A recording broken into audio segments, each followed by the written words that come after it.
Assalamualaikum warahmatullahi wabarakatuh. Waalaikumsalam warahmatullahi wabarakatuh. How are you today? Alhamdulillah, wonderful with tazkiyah, meta coordination, Allahu Akbar. Allahu Akbar. Ya, kalian luar biasa sekali. Oke, teman-teman semua. Insya Allah hari ini kita akan coba belajar tentang mapel baru. Namanya mata pelajaran coding dan kecerdasan artifisial atau coding KA ya. Kita akan sama-sama belajar. Yang pertama akan kita pelajari adalah tentang berpikir komputasional. Masih ingat pelajaran itu di informatika kelas 78 ya? Ya, apa itu berpikir komputasional? Berpikir secara komputer. Oke, berpikir secara komputer. Ada lagi? Punya jawaban lain? Ya, pokoknya intinya adalah berpikir komputasional adalah berpikir secara logis dan sistematis sebagaimana komputer berpikir. Nah, kita akan coba belajar tentang algoritma. Karena algoritma itu adalah salah satu dari cara berpikir komputasional. Dan juga kita bisa memecahkan masalah dari algoritma ini. Oke ya. Di sini kita akan coba bersama-sama perkenalan dulu what is algoritma. Ya, algoritma itu adalah serangkaian langkah sistematis untuk menyelesaikan masalah. Jadi, kalau kita ingin menyelesaikan suatu masalah, ternyata harus dibuat sistematis ya, supaya mudah selesai. Karena nggak sedikit dari kita kalau dikasih masalah itu maunya ngedumel doang tanpa menyelesaikan, betul ya? Betul ya, begitu juga komputer. Tapi komputer sudah dilengkapi dengan sistem algoritma namanya, ya. Jadi dimana ketika kita memasukkan input, pasti dia akan memulai step by step proses dan akhir ujungnya adalah finish atau output, ya.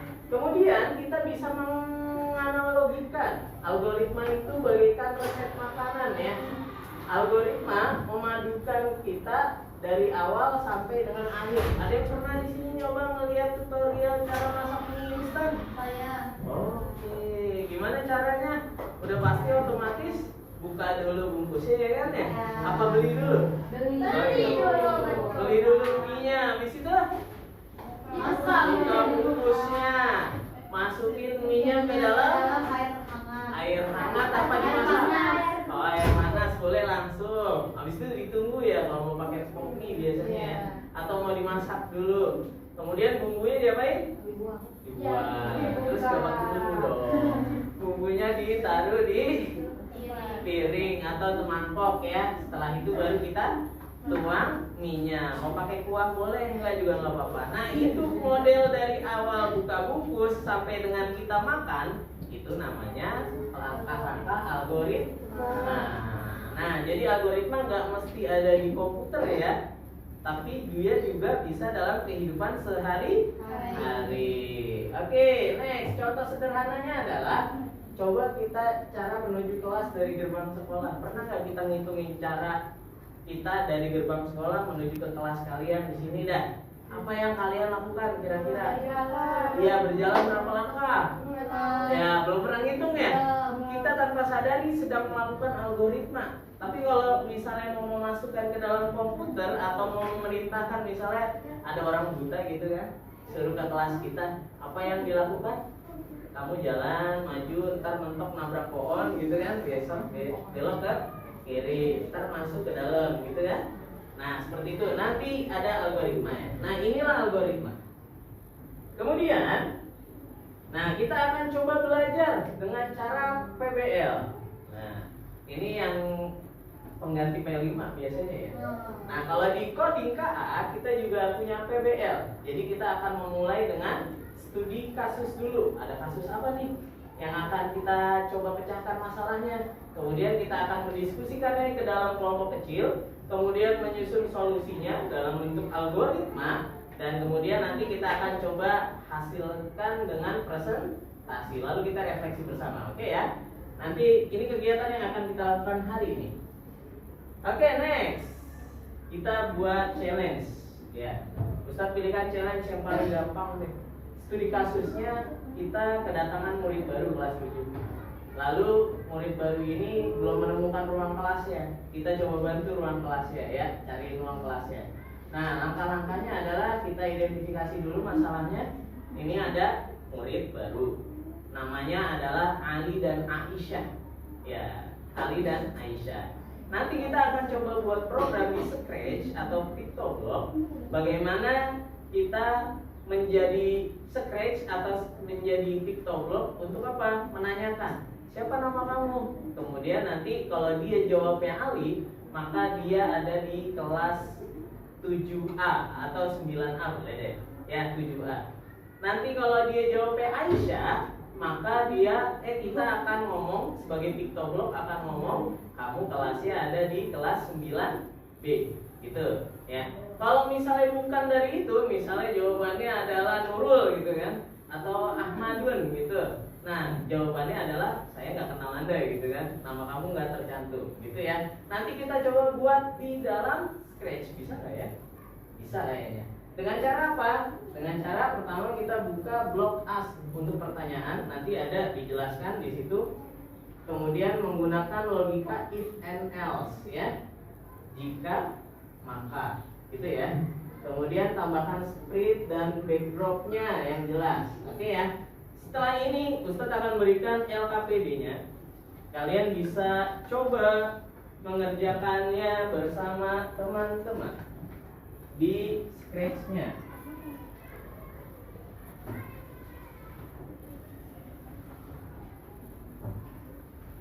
Silakan boleh dibuka Chromebook-nya. Nah, coba diskusikan dengan teman kalian.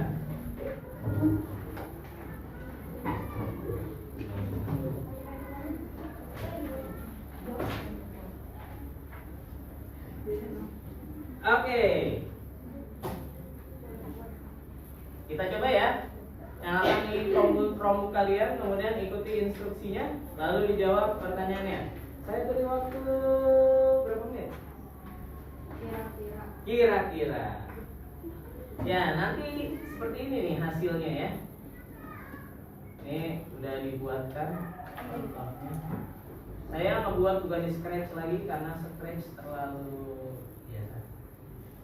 Ya, ketika kita buat seperti ini, maka akan dihasilkan pertanyaan. Nah, pertanyaan dia nanya nih, siapa nama kamu? Kalau saya jawab Ali, dia akan langsung bilang ruang kelasmu ada di kelas 9A.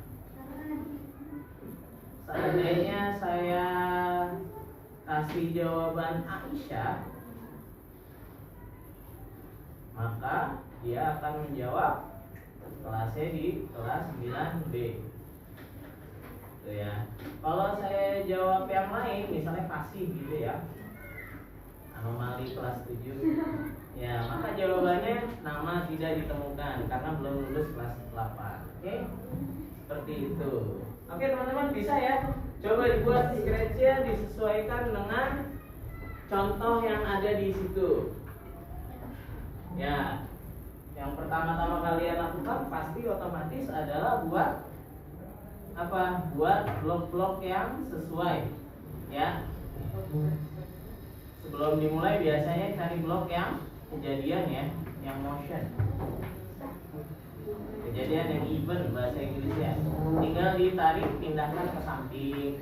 Kemudian yang gerakan minta ya. Sorry bukan gerakan, yang sensor as meminta. Tanya. Ya, ada yang bahasa Inggris, ada yang bahasa Indonesia. Kalian bisa nyesuaiin kalau misalnya mau pakai bahasa lain gitu ya. Cuman bahasa planet Mars nggak ada. Di sini berbahasa. Oh iya.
Oke. Kira-kira namanya boleh bebas atau enggak? Oke, namanya disesuaikan, silakan. Bebas. Nggak mesti Ali, nggak mesti itu ya. Aisyah. Nanti bisa diganti Ali sama itunya. Ya, oke. Oke, sebentar.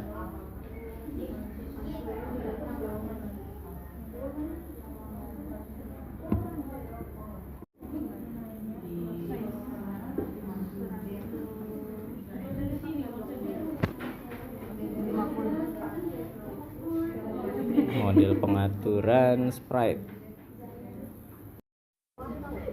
Oke, udah ada yang selesai.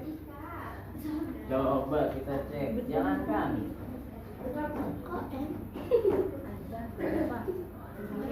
Ya boleh, Ali atau Aisyah.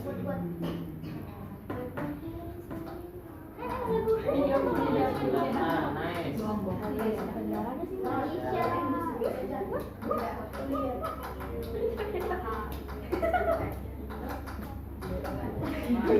Oke, keren. Berarti udah. Kalau nama selain itu, coba tulis selain itu. Misalnya, Intan. Enggak, kalau bisa masuk ditulis selain Ali sama Aisyah. Amel. Oke. Nama tidak ditemukan. Sip, udah berhasil berarti ya. Keren. Sekarang tinggal di percobaan berapa ini? Kalau pertama udah selesai berarti tulis pertama hasil keterangan tidak mendapat kesulitan ya. Kecuali kalau mendapat kesulitan. Sama dijawab nanti coba direfleksikan bareng-bareng. Ini juga.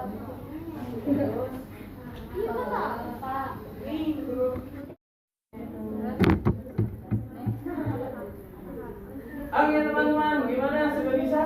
Yes. Yes, ada yang bisa, ada yang belum. Alhamdulillah. Coba kelompok yang bisa dulu. Siapa tadi kelompok Pramila ya? Ya, Pak. Ya, silakan. Coba bawa ke depan Chromebook-nya. Dicabut aja casannya nggak apa-apa. Atau saya yang sana? Hah? Belum diuji coba? Tasnya udah selesai? Yes. Yes, masukin masih belum. Teman-teman, Zahra, Nahila, you can come forward. Iya. Nggak usah ngomong di itu aja. Dipraktekkan di depan layarnya. Oke teman-teman, ini hasil karya teman kalian ya. Sudah berhasil membuat kodenya.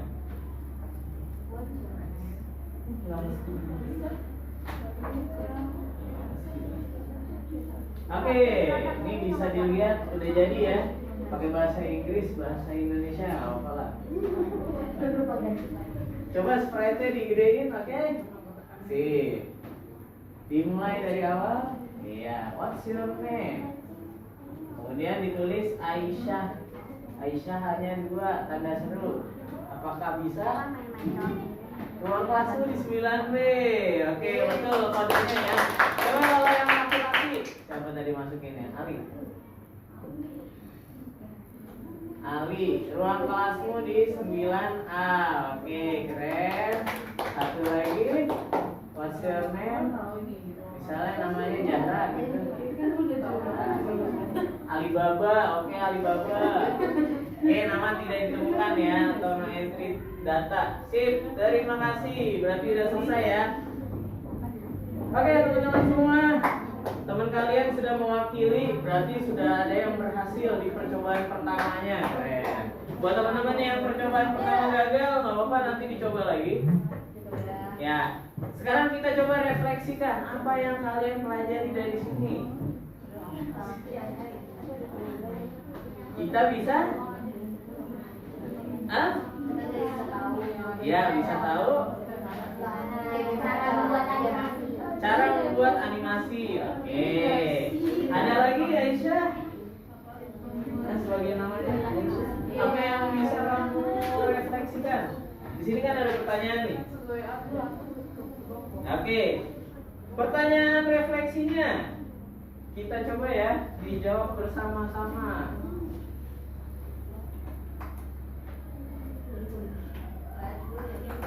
Let's do it. Tadi kita sudah berhasil melaksanakan satu orang, 3 kelompok udah berhasil. Nah, sekarang kita coba refleksi bersama. Kira-kira apa hal yang paling menyenangkan dari kegiatan ini? Masukin blog ternyata lebih mudah ya. Kalau codingnya kalian pernah tonton di film-film nulis-nulis pakai bahasa Python, itu adalah coding juga tapi dengan bahasa kalimat. Kalau kita pakai GUI namanya, Graphics User Interface. Jadi sudah dilengkapi dengan blok-blok yang bergrafik yang ada gambarnya. Jadi lebih mudah untuk kita pelajari. So, hal yang menyenangkan adalah pas masukin blok ya. Luar biasa. Ada lagi yang menyenangkan dari kegiatan ini? Gambarnya bisa berubah. Oke, apa lagi? Mengubah pertanyaannya saat dia jawab kita senang ya. Oke, keren. Kemudian apakah ada tantangan dari kegiatan ini membuat algoritma? Belum ada. Ada yang percobaannya sampai berkali-kali? Oke, saya. Ada yang sudah selesai tapi percobaannya sekali. Keren. Ada yang berkali-kali. Oke. Kalau yang masih berkali-kali berarti ada tantangan di situ ya. Bagaimana kalau blok itu salah satu aja, warnanya kah atau perintahnya, maka otomatis gagal. Yang terakhir, apa manfaat belajar algoritma dalam coding visual ini? Manfaatnya apa, teman-teman? Ya, ada yang punya menyimpulkan manfaat dari belajar coding ini? Mengetahui apa itu coding. Oke, nice. Kemudian apa lagi? Apa manfaat belajar algoritma dalam coding visual? Coding visual tuh yang tadi kita buat ya di Pictoblock atau di Scratch. Apa kira-kira? Kita akhirnya tahu menyusun tahap demi tahap dalam blok algoritma. Betul sekali. Oke ya, jadi kita lebih paham tentang algoritma. Ini baru salah satu cara atau pilar dari berpikir komputasional. Masih ada 3 lagi. Nanti kita akan bahas di pertemuan selanjutnya ya. Oke, that's all for me. Thank you. Ya, coding itu sebenarnya menyenangkan karena nggak melulu tentang komputer. Nanti sebenarnya ada lagi.